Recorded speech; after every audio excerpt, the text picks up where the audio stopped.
Right. One of the things that the gardens suffers from is a lack of accessibility. And what we mean is we're not in compliance with the Americans with Disabilities Act. And the right thing to do is to really fix this. And it's going to require a long time to fix. And it's obviously going to require a lot of detailed designs to fix it. Not for nothing, it's federal law, Americans with Disabilities Act, so we are obligated to fix it. We've been making small incremental changes as we built new things, but we have some fundamental changes. So what you're looking at is just a study of how we might establish barrier-free routes throughout the gardens. We're nowhere near figuring this out completely, but the master plan team was charged with this from the beginning. It's a work in progress. They've essentially looked at two different methods to achieve this. One is what we call a spine and ribs, where you have a central sort of path system and then you go in and go out. The second one is more of a loop type system that would sort of you'd be able to circle around. At the end of the day, we're testing these as we move through the design process, and the end result may be a combination of the two. So we need much more work on this and a lot more detail. The master plan at this scale is not going to address the detail, but it's going to give us a really good direction to go. But the story of this master plan, and a lot of what you're going to hear tonight, is about water. We can't do anything with the water that enters our site because it comes from property that's not ours. But we can do stuff with it once it's here. And I want to take a minute to explain this hydrological diagram for you. If we start up in the upper part of the garden at zone N1, right below Botanical Place, water flows in from Botanical Place here, and essentially everybody knows water flows downhill. So every drop of water that falls in N1 leaves N1 right here. And that right there is a big 24-inch pipe. Okay, so that spills out into zone N2. N2 enters our property up here in the wildflower garden and drains most of English Village and a good portion of this side of the Redmont neighborhood. All that enters into English Village, is joined by N1, comes down through the bog gardens. Most of it bypasses Sonat Lake at the entrance before it goes into zone N3. N3, as you can see, takes water near the conservatory, a lot of the water that comes out of the rose gardens, the hill garden, water from the parking lot. Some of it leaves the property, goes across the street, where it picks up water that's coming from the golf course before it comes back onto the site, and we'll hit that zone later. Zone Z1, there's a break right here where water goes to N1 this way and Z1 this way, but this is a pretty substantial part of the gardens.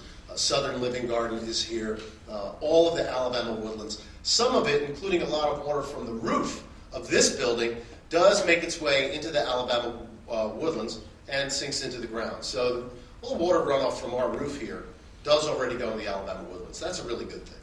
But some of it eventually leaves our site again, goes under Cahaba Road, where it's joined by all the water from zone Z2, which is every drop of water that falls on the zoo, and beyond. The old Shades Creek school site, part of Route 280 and the Elton Stevens Expressway. But the real heavy zone is zone Z3. This includes everything from as far away as the Embassy Suites Hotel, Ruth's Chris Steakhouse, part of that development in Homewood. So we're getting Homewood's water also. Of course, the zoo water enters the property right behind the Japanese gardens, and then it's joined by the water from Z3 right before it leaves our site. The last zone is zone Z1. All the water from the Japanese gardens and the Halsey Woods, which goes into this stream, is joined by the water from N3, comes down the property, comes back, and then leaves the site. And of course, we know where that ends up. There's other work being done in this area to address some of this problem. The zoo is working with the city of Mountain Brook to put a very large detention basin.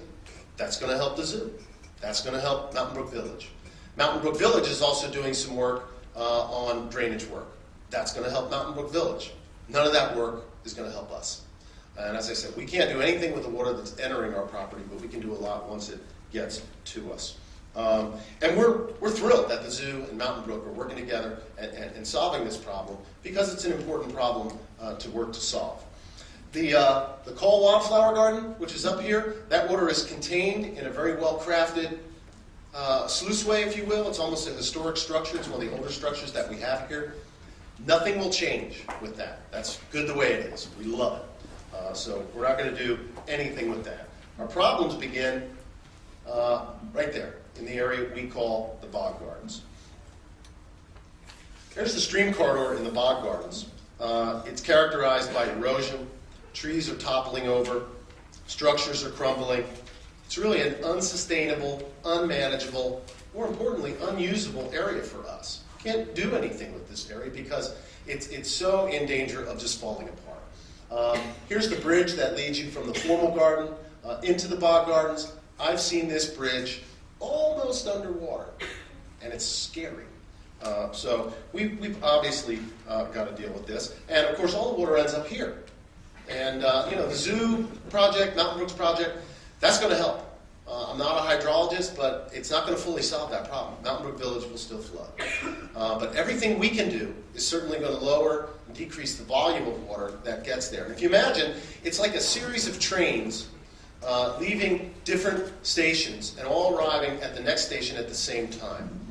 The solution is slow down the trains so they don't all get to the same station at the same time. So the zoo's going to slow down part of the train. Mountain Brook Village is going to slow down part of the train. We've got to slow down part of the train. The other thing that gardeners know is that water is an asset. We can't grow plants without water. So we know that this is a huge problem, but we see it as a huge opportunity. We see it as a way to make lemonade from lemons. So the opportunity that we want to take advantage of happens in these two areas where water is the problem. And we've got this idea to create a series of Alabama habitat gardens. So you know where you are. Here's the entrance. And you have all those other things that I spoke about. Call wildflower garden. Remember, it's okay. It's perfect. We're not going to change it. So nothing wrong there. It all happens below that. In fact, the wildflower garden is our inspiration for creating these habitat gardens. So one of the first things we did with the master plan design team is we said, let's go out in the woods. Let's see what Alabama has to offer. Let's see what our natural models are for what the water is doing. And whether we think we can recreate some aspects of key Alabama habitats. And we're working with groups like the Cahaba River Society and the Nature Conservancy, really to keep us honest and see the ones that make the most sense for us to do, the importance of the different habitats, how feasible it is for us to recreate these vignettes.